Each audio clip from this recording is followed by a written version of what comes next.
नमस्कार, मैं मुकेश यादव आप सभी का जीएस वाटिका में स्वागत करता हूं। इस चैनल के माध्यम से मैं आप लोग का ल्यूसेंट का हिस्ट्री पढ़ा रहा हूं। तो आज का हम लोग दो चैप्टर पढ़ेंगे। एक चैप्टर नंबर 5 जो कि महाजनपदों का उदय, और एक चैप्टर नंबर 6 देखेंगे जैन धर्म। तो चलिए शुरुआत करते हैं। कहा जाता है कि महाजनपद का उदय, महाजनपद का मतलब होता है कि उस जमाना में राज्यों का उदय कैसे हुआ, किस तरह से नए नए स्टेट बने। तो लिखा जाता है कि बुद्ध के जन्म के पूर्व, यानी कि महात्मा बुद्ध जो भगवान है उनके जन्म से पहले की यह घटना है। उनके जन्म से 6ठी शताब्दी, यानी कि महात्मा बुद्ध के जन्म से 6वीं शताब्दी पहले, शताब्दी का मतलब 6 साल, तो 600 साल पहले पूरा भारत में 16 जनपद थे। पूरे भारत जो थे वो 16 राज्य में बटे हुए थे, जिसकी चर्चा बौद्ध धर्म का एक बुक है जिसका नाम है अंगुत्तर निकाय। तो अंगुत्तर नामक जो बुक है यह बौद्ध धर्म के द्वारा लिखी गई है। तो इसी अंगुत्तर निकाय बुक में यह लिखा गया है कि महात्मा बुद्ध के जन्म से 600 साल पहले महाजनपद जो था वो 16 भागों में डिवाइड था। और वो 16 कौन कौन थे तो आप देख सकते हैं, अंग, मगध, काशी, वत्स, वज्जी, कोसल, अवंती, मल, पंचाल, चेदी, कुरु, मत्स्य, कंबोज, सुरसेन, अस्मक और एक गंधार। तो इस तरह से पूरे 16 राज्यों में बटा हुआ था। तो हम लोग यह देखेंगे कि उसकी राजधानी और आज के डेट में वो कहाँ है। तो आप देखेंगे कि अंग की राजधानी चंपा है, और आज के डेट में यह भागलपुर और मुंगेर जो कि बिहार में पड़ता है। तो अंग की राजधानी चंपा जो कि भागलपुर और मुंगेर में आज के डेट में पड़ता है। दूसरा है मगध की राजधानी गिरिब्रिज, गिरिब्रिज जिसे हम लोग राजगृह भी कहते हैं, और ये आज के डेट में पटना और गया तक के क्षेत्र को हम लोग मगध कहते हैं। दूसरा काशी जिसकी राजधानी वाराणसी थी। तो यह जो थी वाराणसी के आसपास, यानी कि वाराणसी जो आज के डेट में है उसी के आसपास उत्तर प्रदेश में यह इसकी राजधानी काशी। वत्स्य जिसकी राजधानी कौशाम्बी है। तो यह आज के डेट में इलाहाबाद के आसपास, यह देखिएगा, यह था वाराणसी के आसपास काशी, और वत्स्य जिसकी राजधानी कौशाम्बी है यह इलाहाबाद के आसपास। उसके बाद नेक्स्ट है वज्जी। वज्जी की 3 राजधानी कही जाती है, वैशाली, विदेह या मिथिला। ध्यान रखेंगे, वैशाली, विदेह या मिथिला। और यह आज के डेट में वैशाली जिला, मुजफ्फरपुर जिला और दरभंगा जिला, ये 3 जिला को मिलाकर यह वैशाली था। नेक्स्ट है कोसल। कोसल जिसकी राजधानी आपको श्रावस्ती है, और आज के डेट में आप उत्तर प्रदेश में फैजाबाद, गोंडा और बहराइच, यानी कि उत्तर प्रदेश में जाएंगे तो कौशल की राजधानी श्रावस्ती, ये आज के डेट में उत्तर प्रदेश में 3 जिला है, फैजाबाद, गोंडा और बहराइच में आपको फैला हुआ था। उसके बाद है आपको अवंती। यह अवंती की राजधानी उज्जैन है। तो अवंती की राजधानी जो उज्जैन है, जिसे महिष्मती भी कहा जाता है उसकी राजधानी को, यह मध्य प्रदेश के मालवा में आपको यह मिलेगा। तो ध्यान रखेंगे, अवंती की राजधानी उज्जैन जो कि मध्य प्रदेश के मालवा क्षेत्र में आपको मिलेगा। दूसरा है मल।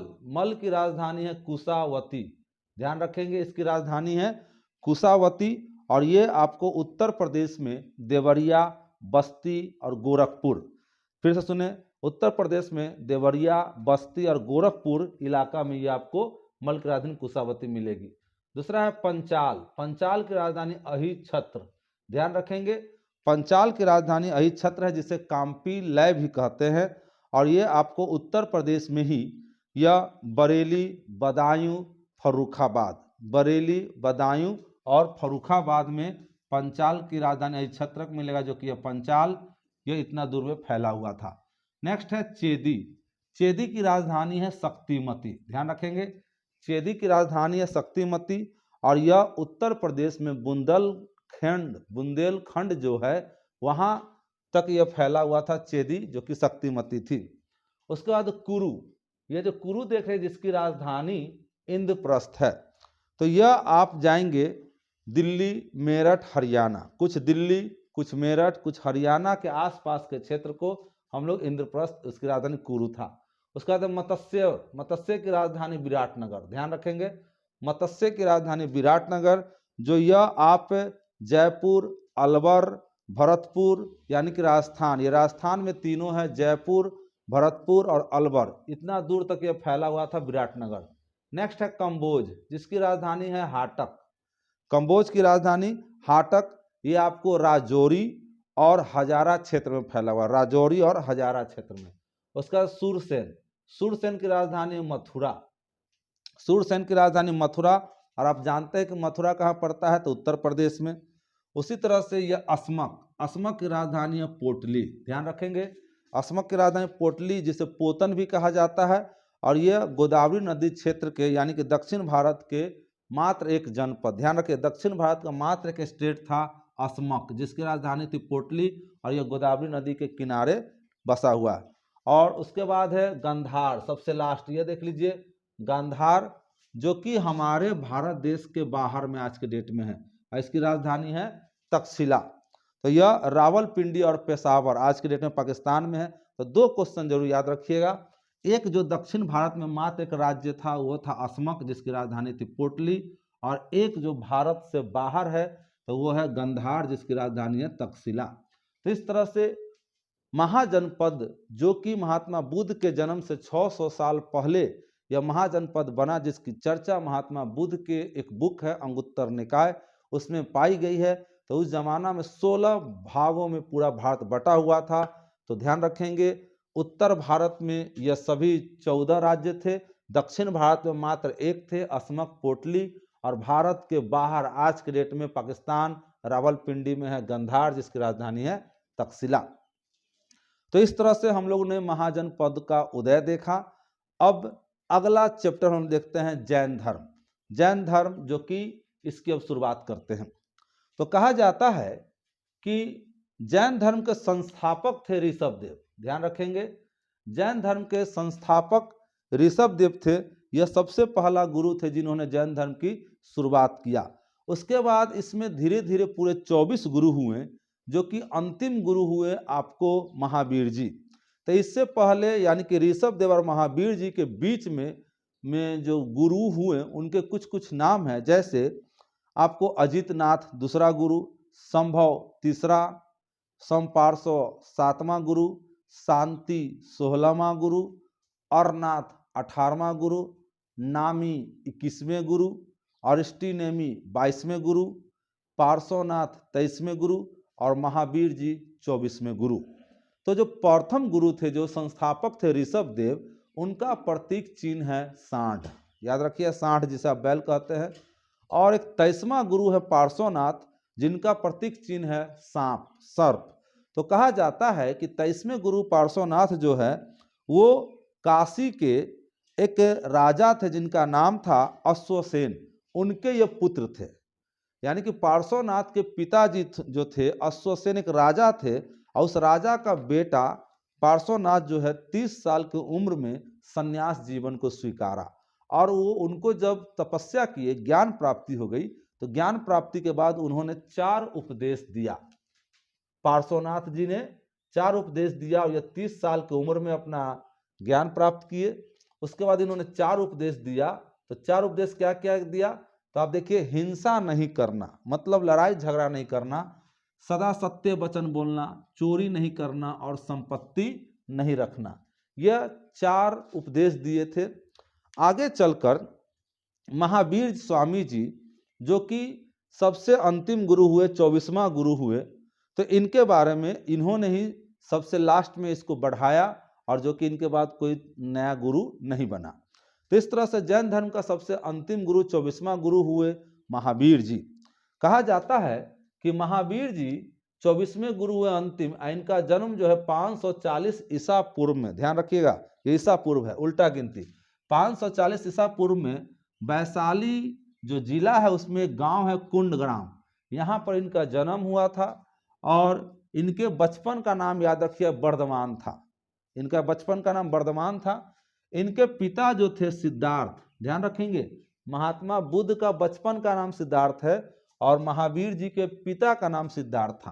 तो इनके पिता जो थे सिद्धार्थ, वो ज्ञात्रिक कुल जो था उसके ये सरदार थे, ज्ञात्रिक कुल के। महावीर जी की जो माँ थी त्रिशला, वो भी राजा के खानदान की थी।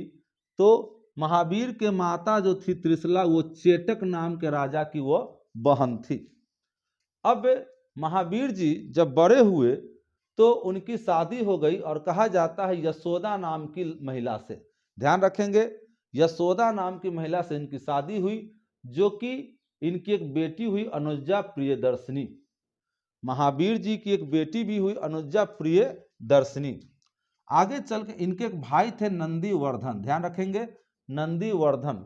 तो ये जब शादी कर लिए, इनकी एक बेटी भी हो गई, इसी बीच में इनके माता पिता का देहांत भी हो गया, यानी कि इसके पिता सिद्धार्थ और इनकी माता त्रिशला दोनों मर गई। तो इन्होंने क्या किया, अपने बड़े भाई, जब ये 30 साल के हुए लगभग, तो अपने बड़े भाई नंदीवर्धन से इन्होंने आज्ञा मांगा, नंदीवर्धन से, और कहा कि भैया आप हमें, अब ये जीवन हमको अच्छा नहीं लगता है, इसीलिए आप मेरे बच्चे, मेरी पत्नी को थोड़ा देखभाल कीजिए और मुझे आज्ञा दीजिए कि मैं अपना संन्यास जीवन ग्रहण कर सकूं, साधु संत बन सकूं। तो इनके बड़े भाई ने कहा कि ठीक है। तो उस समय इनकी उम्र थी 30 साल। अब यह घर को छोड़कर जब निकले तो जिम्ब्रिक एक गांव है, और जिम्ब्रिक गांव के नजदीक में एक ऋजुपालिका नदी है। इसी नदी के किनारे इन्होंने 12 साल तपस्या किया। ऋजुपालिका नदी जो कि जिम्ब्रिक गांव के नजदीक पड़ता है, उसी गांव के किनारे 12 साल इन्होंने तपस्या किया। और कौन सा पेड़ के नीचे, तो साल का वृक्ष, याद रखिएगा, साल वृक्ष के नीचे इन्होंने तपस्या किया। अब 12 साल में जब इनको ज्ञान हो गया, तो ज्ञान होने के बाद इनको 3 नामों से जाना गया। एक जिन, अहर्त, निग्रंथ। तो जिन का मतलब होता है विजेता, अहर्त का मतलब होता है पूज्य, और निग्रंथ का मतलब होता है बंधनहीन, जो कि किसी भी बंधन से जुड़ा हुआ नहीं है।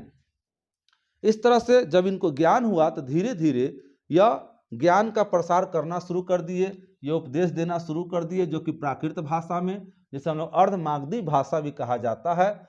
और धीरे धीरे इनके अनुयायी बढ़ते चले गए, इनके जैन धर्म को मानने वाले बहुत सारे आदमी जुट गए। तो ये धीरे धीरे ये बहुत पॉपुलर हो गए, और कहा जाता है ये अपने अनुयायी को जो मानते थे उसे वो निग्रंथ कहते थे। जो जैन धर्म को मानते थे उस आदमी लोग को यह निग्रंथ कहते थे।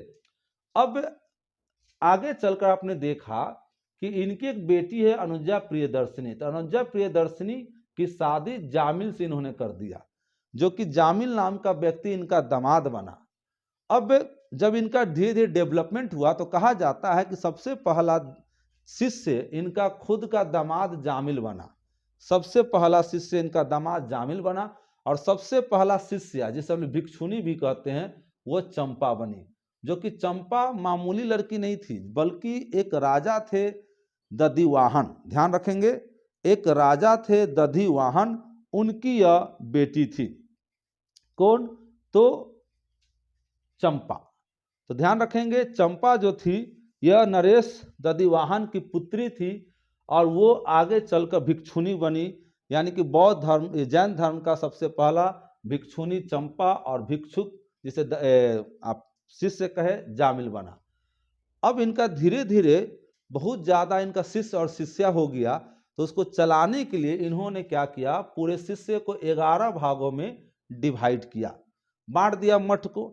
और कहा गया कि जो लेडीज मठ था, जिसमें महिलाएं लोग जैन धर्म को स्वीकारती थी, वो अपना पूरा जीवन जैन धर्म के लिए बिताना चाहते थे, तो उन्होंने एक भिक्षुनी संघ बनाया, और इस संघ की जिम्मेदारी चंदना नाम की महिला के ऊपर दिया।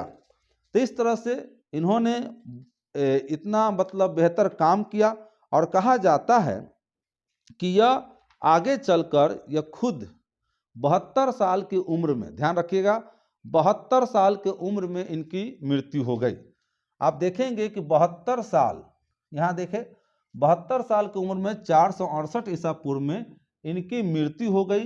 वो भी कहाँ, पावापुरी, जो कि राजगीर में पड़ता है, ये बिहार में ही है। तो 72 साल की उम्र 468 ईस्वी में इनकी मृत्यु हो गई राजगीर के पावापुरी में। तो इनकी मृत्यु के बाद इनके शरीर को दफनाया बड़ा ढंग से, वो मल्ल राजा श्रीस्थपाल, याद रखिए, श्रीस्थपाल, जो कि महावीर जी के को निर्माण को प्राप्ति किया, यानी कि इनका अंतिम संस्कार इन्होंने किया। तो आपने देखा कि यह महावीर जी जो थे, इनके जिंदा रहने पर इन्होंने क्या किया था, इन्होंने जब ये जिंदा थे तो इन्होंने 5 उपदेश दिया था। तो वो 5 उपदेश में आप देखेंगे कि इन्होंने यह कहा था कि अहिंसा, सत्यवचन, अस्तेय, अपरिग्रह, ब्रह्मचर्य। तो इससे पहले ये जो 5 महाव्रत है जैन धर्म से जुड़ा हुआ है, यह हमेशा अपने शिष्य को कहते थे महावीर जी, जो कि 5 महाव्रत को मानना ही मानना है, जो कि आपको अहिंसा, लड़ाई झगड़ा नहीं करना है, हमेशा सत्य वचन बोलना है, चोरी नहीं करना है, इसके अलावा संपत्ति नहीं रखना है, और इन्होंने एक नया चीज जोड़ा था, शादी नहीं करना है, ब्रह्मचर्य। क्योंकि इनसे पहले जो 23वां गुरु थे उन्होंने भी 4 बातें बतलाई थी, जो कि आप यहाँ देख सकते हैं। जो इन्होंने ये 4 बातें कौन, तो 23वां गुरु जो थे पार्श्वनाथ, उन्होंने हिंसा, सत्य, चोरी, संपत्ति इन्होंने बताया था। तो इन्होंने 5वां शब्द जोड़ा था ब्रह्मचर्य, यानी कि शादी नहीं करना है। तो इस तरह से यह महावीर जी के समय में जो हुआ, ये इनके 4 वर भी थे। 4 वर कौन कौन थे, जो कि सबसे फेमस इसी के कारण यह जैन धर्म हुआ। वो 4 वर था शिक्षा, अन्न, चिकित्सा, आवास। यानी कि हर आदमी को पढ़ाई लिखाई जरूरी है, हर आदमी के लिए अन्न होना चाहिए, हर आदमी के लिए मेडिकल की सुविधा होना चाहिए, और हर आदमी को अपना घर होना चाहिए। यही 4 बातें जो थे महावीर जी कहते थे, और इसी 4 बातें से ये बहुत ज़्यादा फेमस हुए। इसके अलावा महावीर जी लोग त्रिरत्न को मानते थे। इनका त्रिरत्न था सम्यक दर्शन, सम्यक ज्ञान, सम्यक आचरण। फिर से देख लीजिए, यानी कि जैन धर्म का त्रिरत्न कौन कौन है, तो 3 गो है, सम्यक दर्शन, सम्यक ज्ञान और सम्यक आचरण। यह जैन धर्म का त्रिरत्न माना जाता है। अब आप यह भी देखेंगे कि जब यह महावीर जी जिंदा थे तो उनका यह कहनाम था कि मूर्ति पूजा को वो नहीं मानते थे। उनका यह कहनाम था कि ईश्वर नहीं है, ध्यान रखिएगा, ईश्वर नहीं है, मतलब ये मूर्ति पूजा को नहीं मानते थे। इनका कहनाम था कि आत्मा स्वतंत्र है। आत्मा, अगर आत्मा से आप किसी चीज को चाहेंगे तो ही, सिर्फ मूर्ति को पूजने से आपको अच्छा पूजा नहीं किए। तो इन्होंने कहा कि आत्मा, ध्यान रखेंगे, इन्होंने आत्मा को वैल्यू दिया, यानी कि इनको आत्मा को मान्यता था, ईश्वर का मान्यता नहीं था। यह इन्होंने कर्मवाद और पूर्ण जन्म की चर्चा कही है, यानी कि जैसा आप कर्म करेंगे उसी तरह से आपका दूसरा जन्म होगा, फिर से आपका जन्म होगा। तो इन्होंने कर्म को सबसे ऊपर रखा कि कर्म जैसा आप करेंगे उसी तरह से आपका फिर से जन्म होगा। अच्छा कर्म करेंगे तो आपका फिर से इंसान में जन्म होगा, नहीं तो बुरा कर्म करेंगे तो कीड़ा मकोड़ा में जन्म होगा। तो यह आत्मा को मान्यता देते थे, ईश्वर को मान्यता नहीं देते थे, मूर्ति पूजा को मान्यता नहीं देते थे। अब इन लोग का एक सप्तभंगी आप देखेंगे, सप्तभंगी ज्ञान के अन्य नाम, यानी कि आप देखेंगे सप्तभंगी है क्या। तो जैन धर्म के सप्तभंगी ज्ञान में आपको 2 बातें आती हैं। सप्तभंगी ज्ञान के अन्य नाम है स्यादवाद और अनेकांतवाद। ध्यान रखिएगा, स्यादवाद और अनेकांतवाद, यह आपको जैन धर्म से संबंधित है। अब आप देखेंगे कि यह जब मरे, यानी कि 72 साल की उम्र में 468 ईसा पूर्व में मरने के, ये जब मर गए तो इनके मरने के बाद जो इनका कमान जो है आर्य सुधमा, ध्यान रखिएगा, आर्य सुधमा नाम का अकेला ऐसा आदमी था जो कि इनके मरने के बाद इनका मतलब उपदेशक रहा, जैन धर्म को आगे बढ़ाया। फिर कुछ दिन बाद कहा जाता है कि 2 शिष्य बड़ा फेमस हुए जैन धर्म में। एक को कहा गया भद्रबाहु, यहाँ देखेंगे, एक भद्रबाहु और एक स्थूलभद्र। यह दोनों बहुत ही फेमस हुए, भद्रबाहु और स्थूलभद्र, और ये दोनों आपस में लड़ रहे थे कि इसके बाद हम यहाँ का श्रेष्ठ बनेंगे, हम यहाँ का मठाधीशाध बनेंगे, मेन आदमी बनेंगे, हमारे अंडर में यह जैन धर्म आगे बढ़ेगा। लेकिन इसी बीच में कहा गया कि 300 ईसा पूर्व में, ध्यान रखेंगे, 300 ईसा पूर्व में यहाँ पर एक के मगध में, खासकर ध्यान रखें, मगध में 12 साल का मतलब सुखाड़ पड़ गया। 300 ईसा पूर्व में मगध में 12 साल का सुखाड़ पड़ गया, भीषण अकाल पड़ गया, जिस कारण से आदमी खाने बिना तरस रहा था। तो इसी बीच में इन लोगों के बीच में जो भद्रबाहु और स्थलभद्र के बीच में जो लड़ाई चल रही थी, अब यह भद्रबाहु सोचा कि भाई यहाँ रहेंगे तो उपाय नहीं, भूखे मर जाएंगे। तो ये क्या किए, अपना कुछ चेला चटिया जो था, इनका शिष्य था, उनके साथ वो कर्नाटक निकल चले। तो यह जो भद्रबाहु है यह कर्नाटक चले गए और अपने शिष्य को लेकर, और स्थूलभद्र जो थे ये मगध में ही रुक गए। आप ध्यान रखेंगे, स्थलभद्र जो थे वह मगध में ही रुक गए। और इन्होंने क्या किया, मगध में ही आप देखेंगे, गौर करेंगे कि दो गो बौद्ध संगीति हुआ। तो इन्होंने, स्थूलभद्र ने पहला बौद्ध संगीति इन्होंने 300 ईसा पूर्व में करवाया, जो कि पाटलिपुत्र में स्थूलभद्र की अध्यक्षता में। ध्यान रखेंगे, तो पहला बौद्ध संगीति जो है वो आपको यहाँ देखे 300 ईसा पूर्व ये रहा। तो पहला जो है या जैन संगीति 300 ईसा पूर्व में कहाँ पर हुआ, तो पाटलिपुत्र में हुआ।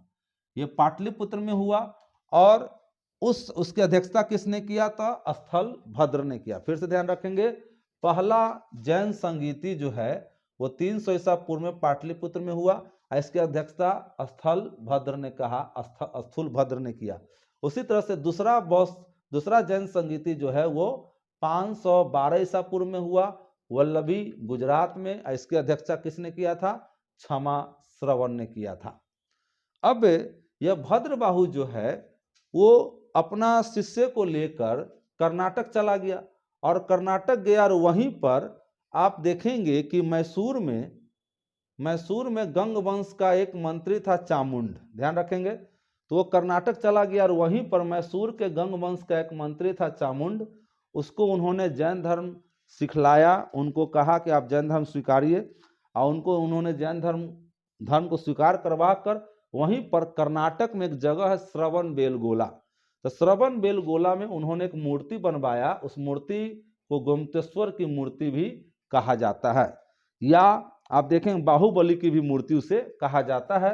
यह मूर्ति जो बना महावीर जी का, तो यह मूर्ति किस मुद्रा में बना है, तो कायो तसर्ग मुद्रा में। ध्यान रखिएगा, कायो तसर्ग मुद्रा में यह मूर्ति बनाई गई है, जो कि यह मूर्ति आपको 18 मीटर ऊंची है। यह मूर्ति जो है आपको 18 मीटर ऊंची है, और इस मूर्ति में आप देखेंगे कि महावीर जी के पैर में सांप लपेटा हुआ है, पैर में सांप लपेटा हुआ है, और तथा चींटी ने मिट्टी के घरौंदे बनाए हुए, और चींटी जो है वो मिट्टी का अपना घर बनाए हुए है। तो इस तरह से यह जो 18 मीटर ऊंचा चट्टान, तो एक ही चट्टान को यह काट कर बनाया गया है यह मूर्ति। अब आपने यह देखा, इसके अलावा यह भद्रबाहु जो थे, तो कर्नाटक में जब वे गए तो चामुंड को यह अति किए, और कहा जाता है यह भद्रबाहु एक किताब भी लिखे, जिस किताब का नाम है कल्पसूत्र। ध्यान रखेंगे, एक किताब है जिसका नाम है आपको कल्पसूत्र, और उसी कल्पसूत्र नामक बुक से आपको बौद्ध धर्म, जैन धर्म के बारे में आपको जानकारी मिलेगी। इसमें जैन तीर्थकरों की जीवनी की जानकारी मिलेगी कल्पसूत्र नामक बुक में, जो कि कल्पसूत्र नामक बुक किसने लिखा, तो भद्रबाहु ने लिखा। अब जब तो ये स्थिति इन्होंने किया, लेकिन अब यहाँ देखिए, जब यह 3 साल का जो अकाल पड़ा हुआ था, जब स्थिति ठीक हो गई तो यह फिर लौट कर आया। आपने पढ़ा कि यह मगध में 300 ईसा पूर्व में 12 साल के लिए अकाल पड़ा था, तो उस बीच में तो यह चला गया कर्नाटक। लेकिन जब स्थिति सामान्य हो गई तो यह फिर से लौटा। कौन? यह भद्रबाहु फिर से लौटा, और जब यह लौटा और स्थलभद्र जो था यहीं पर रह गया था मगध में ही, और इसने एक बहुत बड़ा जैन संगीत कराया था। तो जब इसको पता चला कि स्थिति सामान्य हो गया तो ये लौटा। लौटने के बाद यह भद्रबाहु और स्थूलभद्र में हो गया झगड़ा, मतभेद हो गया। मतभेद होने के कारण यही जैन धर्म आगे चलकर 2 भागों में डिवाइड हो गया, एक श्वेतांबर और एक दिगंबर। ध्यान रखेंगे, एक श्वेतांबर और एक दिगंबर। तो इस तरह से स्थूलभद्र जो थे, इनका जो पार्टी था ये श्वेतांबर कहलाया। इन्होंने कहा कि हम लोग व्हाइट कपड़ा पहनेंगे पूरा का पूरा। तो यह भद्रबाहु जो थे, इन्होंने जो अपना पार्टी बनाया उसका नाम दिया दिगंबर, और इन्होंने कहा कि हम लोग नग्न रहेंगे, कपड़ा ही नहीं पहनेंगे। तो आप देख सकते हैं, तो श्वेतांबर संबंधित है स्थूलभद्र से, और यह दिगंबर संबंधित है भद्र बाहु से। तो इस तरह से ये जो महावीर जी हैं, इनके मरने के बाद ये सब दो भागों में जैन धर्म बट गया, श्वेतांबर और दिगंबर में। तो इस तरह से हम लोगों ने देखा और कहा जाता है कि यह इतना फेमस हुआ कि उस जमाना में कुछ बहुत फेमस राजा लोग जो थे यह जैन धर्म को मानते थे। जैसे राजा का नाम उदयन, बंद राजा, चंद्रगुप्त मौर्य, कलिंग नरेश खारवेल, उसके बाद राष्ट्रकूट राजा अमोघवर्ष, उसका चंदेल शासक, ये सभी जो थे उस जमाना का फेमस राजा थे, जिन्होंने इस जैन धर्म को मतलब स्वीकारा, उनका प्रचार किए। तो फिर से देख लीजिए, उदयन, वंद राजा, चंद्रगुप्त मौर्य, कलिंग नरेश खारवेल, उसके बाद एक है राष्ट्रकूट राजा अमोघवर्ष और यह चंदेल शासक। यह सभी आपको जैन धर्म को माने, प्रचार प्रसार किए। और इसमें आपने यह भी देखा कि आज के डेट में यह जैन धर्म का आपको एक खजुराहो जगह है, खजुराहो में आपको जैन मंदिर मिलेगा, ध्यान रखेंगे। खजुराहो जो जगह है वहाँ पर जैन मंदिर मिलेगा। इस जैन मंदिर को चंदेल शासक ने बनवाया था। चंदेल शासक मतलब चंदेल का राजा ने बनवाया था इस जैन मंदिर को खजुराहो में। इसके अलावा आप अगर मथुरा जाएंगे तो मथुरा उस जमाना का सबसे फेमस जगह था, प्रसिद्ध केंद्र था जैन धर्म के लिए। तो जैन धर्म के लिए बहुत ही फेमस केंद्र था, वो था मथुरा, जो कि मथुरा आपको जैन धर्म से संबंधित है। एक मथुरा कला भी है, वो भी जैन धर्म से संबंधित है। इसके अलावा आपने यह देखा एक बुक कल्पसूत्र, तो आपने पढ़ा कि कल्पसूत्र नामक बुक किसने लिखा है, तो यह भद्र बाहु जी ने लिखा है। और इस कल्पसूत्र बुक में आपको जैन तीर्थंकरों की जीवनी आपको मिलता है। तो अगर आपको वीडियो अच्छा लगे तो लाइक करें, शेयर करें, सब्सक्राइब करें। Thank you.